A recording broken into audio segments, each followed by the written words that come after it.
तो बेसिकली आपने क्या समझा कि ट्रांसपोर्ट दो प्रकार का, एक शॉर्ट डिस्टेंस एक लॉन्ग डिस्टेंस। लॉन्ग डिस्टेंस पढ़ेंगे बाद में, अलग से एक टॉपिक पढ़ेंगे मास फ्लो हाइपोथेसिस, ठीक है।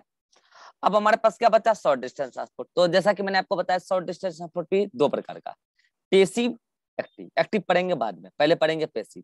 अब पेसिव भी दो प्रकार का होता है, एक होता है सिंपल डिफ्यूजन और एक होता है फैसिलिटेटेड डिफ्यूजन। देखो पेसिव ट्रांसपोर्ट को ही हम लोग डिफ्यूजन भी कहते हैं, और ये डिफ्यूजन होता है दो प्रकार का, एक होता है सिंपल डिफ्यूजन और एक होता है फैसिलिटेटेड डिफ्यूजन। अगर मैं हिंदी में बोलूं सीधा सीधा, पेसिव ट्रांसपोर्ट का मतलब है फैलना, पसरना, फैलना। अब सिंपल डिफ्यूजन और फैसिलिटेटेड डिफ्यूजन तो बाद में समझना, पहले आप समझ लो कि डिफ्यूजन क्या होता है, व्हाट इज डिफ्यूजन। तो जैसा कि मैंने क्या बोला, फैलना। अब ये सॉलिड भी फैल सकता है, लिक्विड भी फैल सकता है और गैस भी फैल सकता है। चाहे हो सॉलिड, चाहे हो लिक्विड, चाहे हो गैस, फैलता तो उसमें मॉलिक्यूल्स और एटम ही है। यस और नो। अब मैं आपको एक बात बता देता हूँ, जैसा कि आपने पढ़ा भी होगा कि मैटर के थ्री स्टेट होते हैं, solid liquid gas. Basic class में तो ये पढ़ते हैं ना, सॉलिड लिक्विड गैस।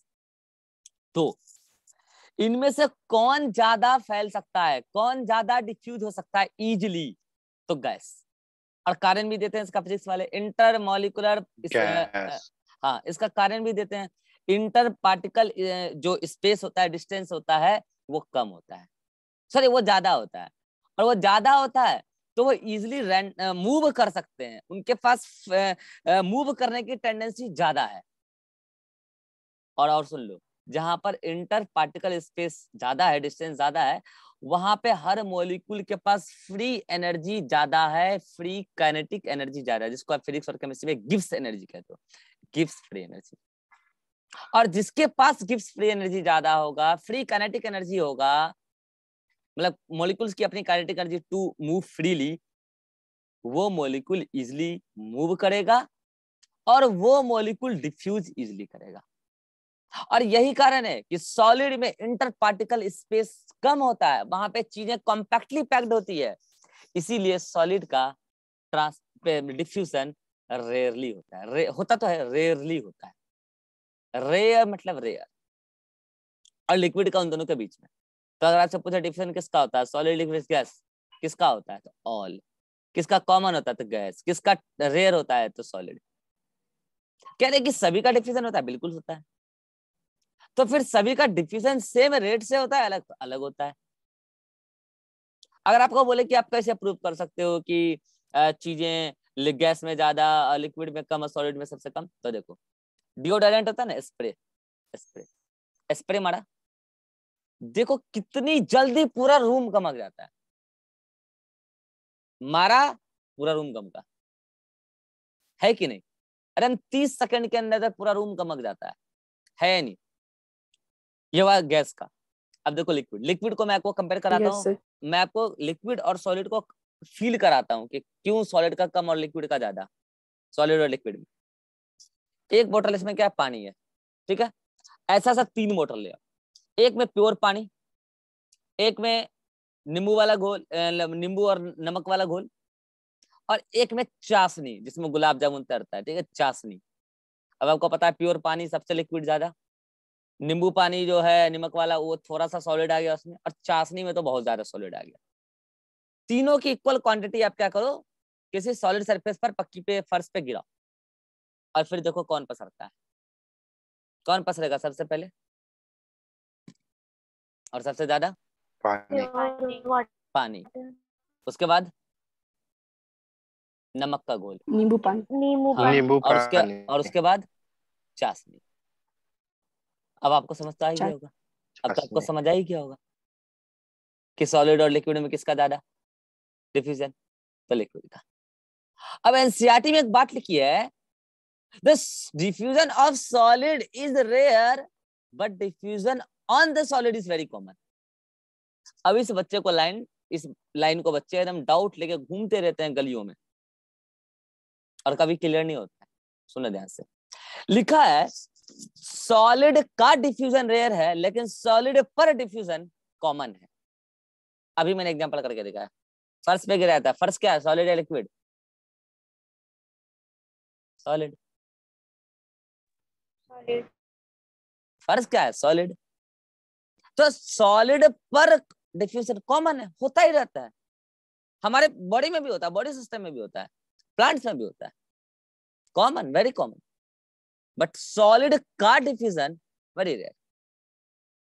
शायद ऐसा कोई सॉलिड आप देखो जो डिफ्यूज कर रही हो, देख लो ना, जैसे सॉलिड की तरफ जाता है टेंडेंसी नेचर। सर लैग कर रहा है। लैग कर रहा है ना, तो काम करते हैं, इस मीटिंग को यहीं पे बाइंड अप करते हैं। एक्चुअली आज मेरा एयरटेल वाला डाटा पैक दिन में ही खत्म हो गया और ये बोडा वाला चल रहा है, इधर बोडा का नेटवर्क खराब है और एयरटेल का गलती से दिन में खत्म हो गया मेरे से। ठीक है, तो चलो इसको कंक्लूड कर देते हैं। तो बेसिकली अभी आपने क्या समझा, डिफ्यूजन का मतलब समझा। अब इसके आगे बढ़ाने से कोई फायदा है नहीं, इंपॉर्टेंट टॉपिक है। मैं आज चैप्टर का भूमिका बांध चुका हूँ, कल मैं इसको रेस में ले आऊंगा। ठीक है, तो आप क्या करो, आज कुछ मत पढ़ना, जितना मैंने पढ़ा उतना सोच लेना, बाकी आप बचे हुए चैप्टर जो पेंडिंग वाले हैं उसको आप क्या करो, कंक्लूड कर लेना। ठीक है, अभी कोई डाउट फाउट मत लो, अभी 1-2 दिन मुझे पढ़ाने दो, अभी आपके मन में हजारों डाउट आएंगे। और ये वाला चैप्टर प्लांट फिजियोलॉजी में सबसे ज्यादा रायता फैलने वाला चैप्टर यही है, क्योंकि देखो फोटोसिंथेसिस में तो क्या था कि आप गलत ही पढ़ के आए थे, तो गलत पढ़ना रायता फैलना नहीं होता है। आप तो बिल्कुल, आपको तो पता ही था, आप गलत पढ़ के आए थे, आपको तो मैंने एहसास ही करा दिया है कि नहीं। फोटोसिंथेसिस में तो मैंने कई जगह एहसास करा दिया कि आप गलत ही पढ़ के आए थे, सही कहा है मैंने उसको। इस चैप्टर में क्या है कि आप गलत पढ़ के नहीं आए, आप गलत समझ के आए। गलत पढ़ना और गलत समझना अलग चीजें होती है। मान लो कि किताबों में यहाँ सिंपल डिफिनेशन का डेफिनेशन लिखा है यहाँ पे सामने, और यहाँ लिखा है जनरल डिफ्यूजन। क्या लिखा है? General diffusion.